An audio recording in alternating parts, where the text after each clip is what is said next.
Hi friends, എല്ലാവർക്കും പുതിയൊരു വീഡിയോയിലേക്ക് സ്വാഗതം. പാർവതി വിശാലിന് ചായ കൊടുത്ത് തിരിച്ചു പോകാൻ തുടങ്ങിയാണ്.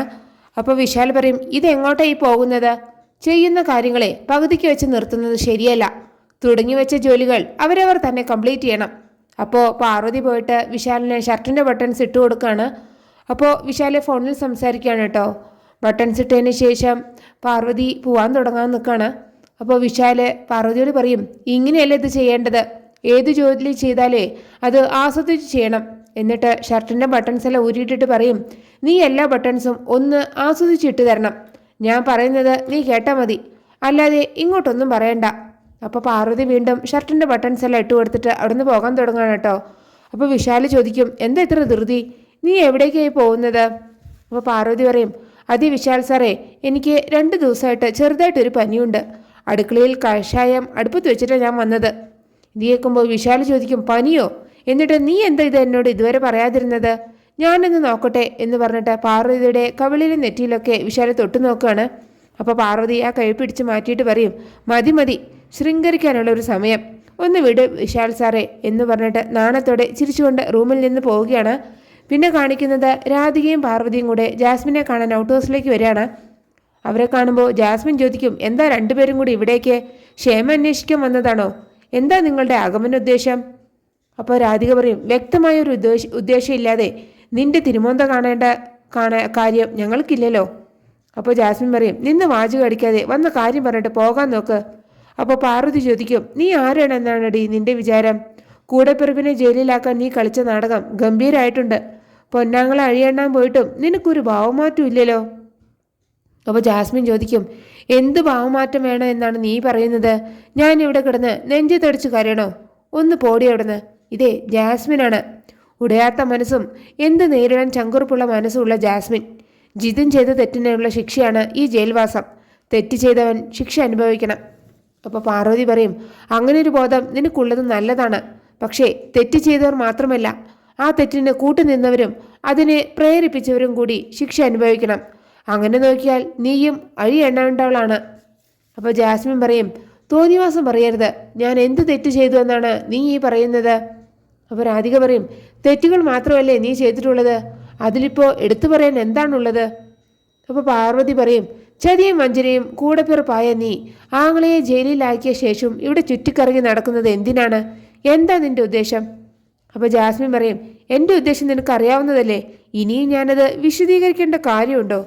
അപ്പോൾ പാർവതി പറയും, കാര്യമുണ്ട്.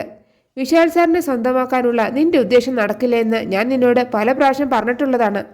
അഥവാ അങ്ങനെയൊന്നും സംഭവിച്ചാൽ ജയിൽ ചാടി വന്നിട്ടാണെങ്കിലും ജിതിൻ വിശാൽ സാറിനെ കൊല്ലുമെന്ന് പറഞ്ഞിട്ടാണ് ഇവിടെ നിന്ന് പോയത്. അങ്ങനെ ഒരു സാഹചര്യത്തിൽ ആങ്ങളെ സ്നേഹിക്കുന്ന ഒരു പെങ്ങളും സ്വയം വിധവയാവാൻ ഒരുങ്ങില്ലല്ലോ. മാത്രമല്ല, വിശാൽ സാറിൻ്റെ ജീവനെ ഭീഷണിയുള്ളപ്പോൾ ആ ജീവൻ സംരക്ഷിക്കേണ്ടത് എൻ്റെ കടമയാണ്. അതുകൊണ്ട് നിങ്ങൾ തമ്മിലുള്ള വിവാഹം ഒരിക്കലും നടക്കില്ല. അപ്പോൾ ജാസ്മിൻ പറയും, വിശാലിനെ കൊല്ലുക എന്നത് ജിതിൻ്റെ ആവശ്യം, എന്നാൽ വിശാലിനെ സ്വന്തമാക്കുക എന്നത് എൻ്റെ ആവശ്യവും ആഗ്രഹവുമാണ്. എൻ്റെ ആഗ്രഹം നടന്നതിന് ശേഷമല്ലേ ജിതിൻ വിശാലിനെ കൊല്ലുകയുള്ളൂ. അങ്ങനെ സംഭവിച്ചാലും നേട്ടം എനിക്ക് തന്നെയല്ലേ പാർവതി? ഇത് കേൾക്കുമ്പോൾ രാധിക പറയും, അത് നിന്റെ വ്യാമോഹം മാത്രമാണ്. വിശാലിൻ്റെ ഭാര്യയായി കഴിഞ്ഞാൽ സ്വത്തുക്കളെല്ലാം നിന്റെ പേരിലാകൂ എന്നുള്ള നിന്റെ വ്യാമോഹം. അപ്പോൾ പാർവതി പറയും, എൻ്റെ പേരിലുള്ള സ്വത്തുക്കൾ നിന്റെ പേരിലേക്ക് മാറ്റണമെങ്കിൽ എൻ്റെ അനുവാദം വേണമെന്ന് നീ ഇതുവരെ ചിന്തിച്ചിട്ടുണ്ടോ? ഞാൻ അതിന് സമ്മതിക്കുമെന്ന് നിനക്ക് തോന്നുന്നുണ്ടോ? അപ്പോൾ ജാസ്മിൻ പറയും, നിന്നെക്കൊണ്ട് സമ്മതിപ്പിക്കാൻ കഴിയുള്ളവർ ഈ വീടിനകത്തുണ്ടെന്ന് നീ മറന്നുപോയോ? അവരെ വെച്ച് നിന്നെക്കൊണ്ട് ഞാനത് സമ്മതിപ്പിക്കും. അപ്പോൾ പാർവതി പറയും, നിനക്ക് തെറ്റി ജാസ്മിൻ, നീയേ ഒരു തിന്മ മരമാണ്. നിന്റെ ആഗ്രഹം ഒരിക്കലും നടക്കില്ല. ഇനി എന്ത് വേണമെന്ന് നിനക്ക് തന്നെ തീരുമാനിക്കാം. ഈ ഔട്ട് ഹൗസിൽ നിന്ന് പോലും നിന്നെ നെടു റോട്ടിലേക്ക് ഇറക്കിവിടാൻ അധികാരമുള്ളവളാണ് ഈ പാർവതിയെന്ന് നീ മറക്കരുത്. അത് എപ്പോഴും നീ ഓർക്കണം എന്ന് പറഞ്ഞിട്ട് പാർവതി രാധികയും കൂട്ടി അവിടുന്ന് പോവുകയാണ്. പിന്നെ പാർവതി റൂമെല്ലാം അടിച്ച് വൃത്തിയാക്കാണ് കേട്ടോ. ആ സമയം പാർവതിയെ കാണാൻ ഗാർഗി വരികയാണ്. എന്നിട്ട് ഗാർഗി വന്ന് പാർവതിയോട് പറയും, CBI ഓഫീസറിനൊന്ന് അഭിനന്ദിക്കാൻ വന്നതാണ്. അപ്പോൾ പാർവതി പറയും, ഒന്ന് കളിയാക്കാതെ പോ ഗാർഗി. അപ്പോൾ ഗാർഗി പറയും, കളിയാക്കിയതല്ല, കാര്യമായി പറഞ്ഞതാണ്. നിന്റെ വിശാൽ സാറിനെ കൊല്ലാൻ നോക്കിയവനെ നീ തന്നെ കണ്ടുപിടിച്ച് പോലീസിൻ്റെ മുൻപിലേക്ക് ഇട്ടുകൊടുത്തില്ലേ? ആ അന്വേഷണത്തിന്, ആ ബുദ്ധി കൂർമ്മതയ്ക്ക് നീ ഒരു അംഗീകാരം അർഹിക്കുന്നുണ്ട് പാർവതി എന്നും പറഞ്ഞിട്ട് പാർവതിക്ക് ഒരു ഷേക്കൻഡ് കൊടുക്കാണ്. എന്നിട്ട് പറയും, ഒരാളെ അകത്തായിട്ടുള്ളൂ, കൂട്ടുപ്രതി ഇപ്പോഴും ഇവിടെ തന്നെ ചുറ്റി നടക്കുന്നുണ്ട്. അപ്പോൾ പാർവതി പറയും, അറിയാം ഗാർഗി, ചേട്ടൻ നടത്താനിരുന്ന കർമ്മം അനിയത്തി ചെയ്യാൻ മടിക്കില്ല. എനിക്ക് വേണ്ടത് ചില്ലകൾ മുറിച്ചു മാറ്റുക എന്നതല്ല, വേരോടെ അത് പിഴുതെറിയണം. ഇനി ഒരിക്കലും എൻ്റെ വിശാൽ സാറിൻ്റെ നേർക്ക് ആരുടെ ഭാഗത്തു നിന്നും ഇങ്ങനൊരു നീക്കം ഉണ്ടാവാൻ പാടില്ല. എനിക്ക് ജീവനുള്ളിടത്തോളം കാലം വിശാൽ സാറിന് ഒന്നും സംഭവിക്കാൻ ഞാൻ സമ്മതിക്കില്ല. അപ്പോൾ ഗാർഗി പറയും, ഈ വീട്ടിലെ എല്ലാ സമനസ്സുള്ളവർക്കും നിന്റെ സംരക്ഷണം ഉണ്ടാകുമെന്ന് എനിക്ക് ഉറപ്പാണ്. പക്ഷേ നീ സൂക്ഷിക്കണം പാർവതി. അവർ നിന്നെ അപായപ്പെടുത്താൻ എന്ത് മാർഗം വേണമെങ്കിലും സ്വീകരിക്കും. നിസ്സാരമായി നീ ഇതിനെ തള്ളിക്കളയരുത്. അപ്പോൾ പാർവതി പറയും, അങ്ങനെ ഒരു ഭയം എനിക്കില്ല ഗാർഗി. കാരണം ജനിച്ചാൽ ഒരിക്കൽ മരിക്കണം. പക്ഷേ ഞാൻ ജീവനോടെ ഉള്ളപ്പോൾ എൻ്റെ പ്രിയപ്പെട്ടവർക്ക് ദുർമരണം ഉണ്ടാവാൻ പാടില്ല. അതിനുവേണ്ടി ചെയ്യാവുന്നതൊക്കെ ഞാൻ ചെയ്യും. അപ്പോൾ ഗാർഗി പറയും, സഹനശക്തി എന്ന് പറയുന്നത് ഒരു പ്രത്യേക സാധനമാണ്. അത് നിനക്കുണ്ട്, പക്ഷേ എനിക്കില്ല. അതുകൊണ്ട് നിനക്ക് സപ്പോർട്ടായിട്ടേ എനിക്ക് നിൽക്കാൻ കഴിയൂ. എന്തിനും ഞാൻ നിന്റെ കൂടെ ഉണ്ടാകും. അച്ഛനിപ്പോൾ എങ്ങനെയുണ്ട് പാർവതി? എനിക്ക് ആ റൂമിൽ കയറാൻ വിലക്കാണ്. അപ്പോൾ പാർവതി പറയും, അച്ഛനിപ്പോൾ കുഴപ്പമൊന്നുമില്ല. പക്ഷേ ആ മനസ്സിനെ ഉലച്ച എന്തോ ഒന്നും ഇവിടെ നടന്നിട്ടുണ്ട്.